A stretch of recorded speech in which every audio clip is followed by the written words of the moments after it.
Баршаңызға сәлем. Сіздермен көктем мезгілінде желінетін дәруменге бай аскөктерден дайындалған лепешка, яғни чебурекиге ұқсайтын лепешка дайындаймыз. Ол үшін видеоны соңына дейін қарап, каналыма тіркеле кетіңіз. Видеода барлығы да көрсетілген. Осы бойынша жасасаңыздар, сіздердің чебуректеріңіз өте дәмді болып шығады. Алдымен жылы суымызды аламыз 1 стакан, үстінен тұзымызды саламыз дәміне қарай, және де 2 ас қасық сұйық майымызды құямыз. Салқын суға істеуге де болады. Енді електен өткізіп алған ұнымызды қосып, қамыр елейміз. Менде 2 стакан және де соңынан тағы да 1 стакан қостым, 3 стакан ұн қостым. Сіздер көз мөлшерімен ұнды салып, суыңыздың мөлшеріне қарай саласыздар, және де осындай жұмсақ етіп қамыр елеп аласыздар.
Елеп алған қамырымызды пакетке салып, немесе жылы жерге орап қоямыз. 20 минуттай тұрады июі қанғанша. Енді салмасын дайындаймыз. Салмамызға кез келген аскөк түрлері болады. Менде көк пияз, аскөктерден кинза, укроп және де салат жапырақтарын қостым. Салат жапырақтарын қоспасаңыздар да маңызды емес. Менде үйде көп болғандықтан соны қоса салдым. Және де мята жапырағында қосуды ұмытпаңыздар. Өзіңіздің қалауыңыз бойынша көбірек қоса беріңіздер. Аскөктеріңізді осылай етіп турап аласыздар. Пиязымызды турап алдым. Енді мята жапырағын 5-6 дана жапырағын алып, осыны да турап алдым. Хош иіс береді. Және де салат жапырақтарында ұсақ етіп турап аласыздар.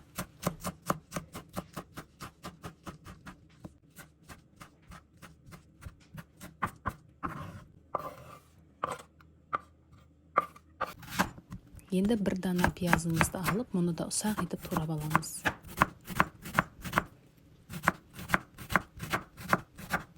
Алдын ала барлық затымызды турап ұсақтап алдым.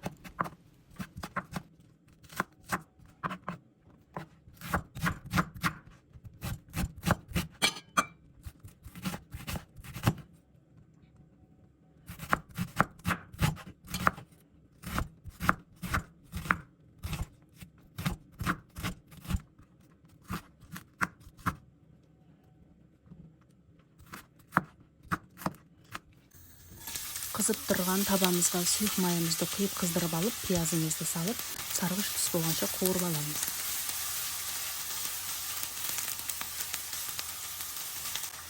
Дәміне қарай тұзымызды және де қара бұршымызды қосамыз. Араластырып болған соң бетін жауып, 5-10 минутқа қалдырамыз.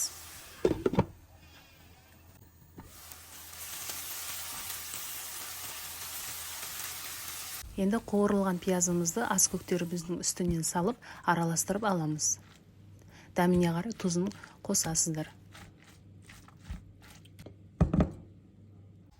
Июі қанған қамырымызды алып, осындай етіп осыншалап аламыз, сосын бөліктерге бөлеміз.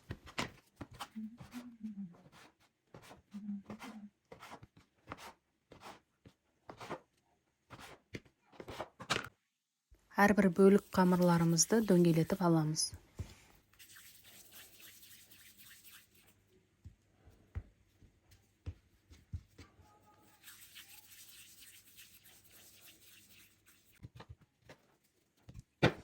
Қамырымызды өте жұқа етіп жайып алу керек.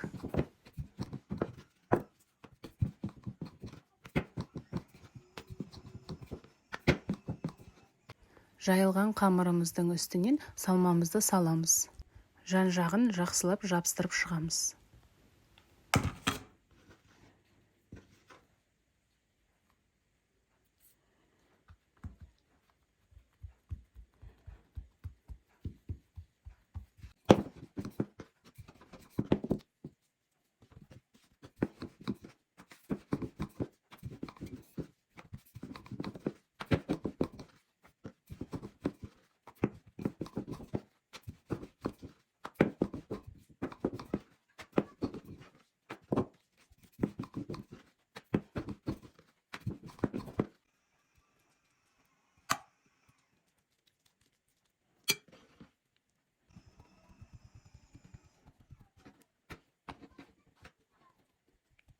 Алдын ала табамызға сұйық май қойып, қатты қыздырып аламыз.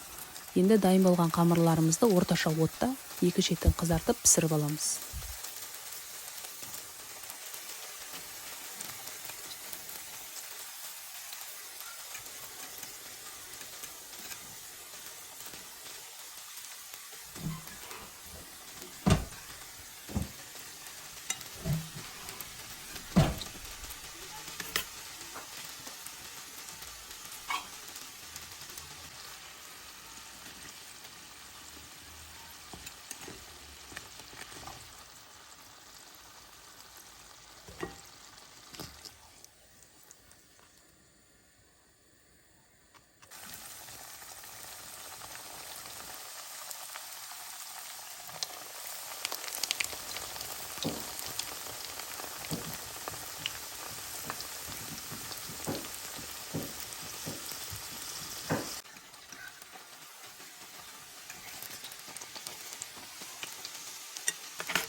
Біздің лепешкаларымыз дайын болды. Міне іші өте әдемі, дәмді болды.